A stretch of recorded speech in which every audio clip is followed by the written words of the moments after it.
కొట్టడం నాకు అలవాట్లేదు. దెబ్బతిన్నావు. నీ శీలాన్ని పాడు చేయగలనని నిన్నే చెప్పాను. చెయ్యవయ్యా, నా జీవితాన్ని పాడు చెయ్యి, నన్ను నాశనం చెయ్యి. చంపేసి నా శవాన్ని కూడా మా నాన్నకు అప్పచెప్పుకో. ఆయన నా శవాన్ని చూసి గుండాగి చనిపోతే నా ఆత్మకు కూడా శాంతి ఉండదు. కమాన్, నా మీద కక్ష తీర్చుకో.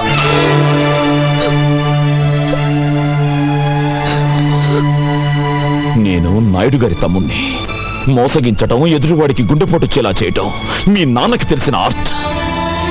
18 ఏళ్ల క్రితం జనాన్ని మోసగించి ఊళ్ళో వాళ్ళు రాళ్లు విసురుతుంటే, పోలీసులు సంఖ్యలు వేసి తీసుకువెళ్తుంటే మా అన్నయ్య వచ్చి ఆపి అప్పు తీర్చాడు.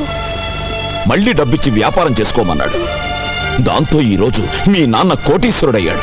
మా అన్నయ్యకు ధర్మం చేసి గుణం లేకపోతే మీ బాబు ఏ జైల్లోనే పడుండేవాడు, లేదా మా తోటలో పెద్ద పాలేరుగా బతుకుతుండేవాడు. అప్పుడు నువ్వు మా ఇంట్లో అంట్లు తోముతుండేదానివి.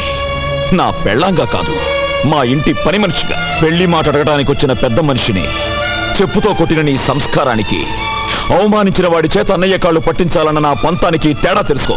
అవకాశం వచ్చినా పాడు చేయలేదు, వీడేం చేస్తాడులే అనుకున్నావేమో. తేడాలొచ్చాయో గుండీలు తెగిపోతాయి. చూశావుగా, ఇప్పుడే నోటితో విషం లాగేశాను. మింగటానికి కాదు, మీ నాన్న మీద కక్కటానికి.